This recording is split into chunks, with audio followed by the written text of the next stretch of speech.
ஈரோட்டில் திருட்டு வழக்கில் சிக்கிய கைதி தப்பி ஓடிய சம்பவம் அரங்கேறியுள்ளது.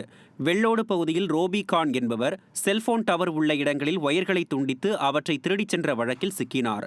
அவர் நீதிமன்றத்தில் ஆஜர்படுத்தப்பட்டு பின்னர் சிறைக்கு அழைத்துச் செல்லும் வழியில் தப்பி ஓடியுள்ளார். திமுக ஆட்சியில் காவல்துறை திறனற்று கிடப்பது மீண்டும் நிரூபணமாகி உள்ளதாக பொதுமக்கள் விமர்சிக்கின்றனர். ஈரோடு மாவட்டம் தாளவாடியில் குடிநீர் சீராக வழங்கப்படாததை கண்டித்து பொதுமக்கள் மறியலில் ஈடுபட்டனர்.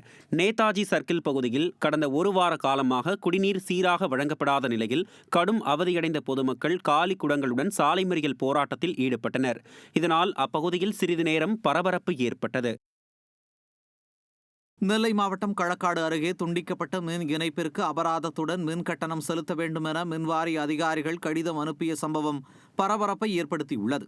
ஆற்றங்கால் தெருவைச் சேர்ந்த அதிமுக கவுன்சிலர் முருகேசன் என்பவர் வீட்டின் மின் இணைப்பை கடந்த 2024ஆம் ஆண்டு ஜனவரி 20ஆம் துண்டிக்கப்பட்ட நிலையில் தற்போது அபராத தொகை மற்றும் மின்கட்டணம் என 11,089 ரூபாய் செலுத்த வேண்டும் என மின்வாரிய அதிகாரிகள் கடிதம் அனுப்பியுள்ளனர்.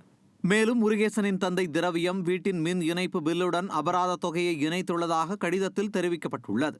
விடியா திமுக அரசு சொத்து வரியை பல மடங்கு உயர்த்தி பண வசூல் செய்து வரும் நிலையில் மின்வாரியம் மூலமாகவும் கொள்ளையடிக்கும் நடவடிக்கையில் இறங்கியுள்ளதாக பொதுமக்கள் குற்றம் சாட்டியுள்ளனர்.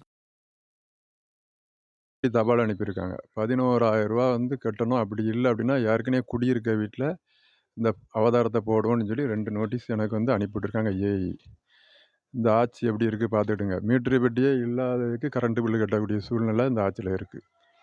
இவர் வார்டு கவுன்சிலரு, ஏடிஎம்கே கவுன்சிலராக இருக்கேன். வார்டு கவுன்சிலருக்கே இந்த நிலமைனா பொதுமக்கள் என்ன பாடுபடுவாங்க?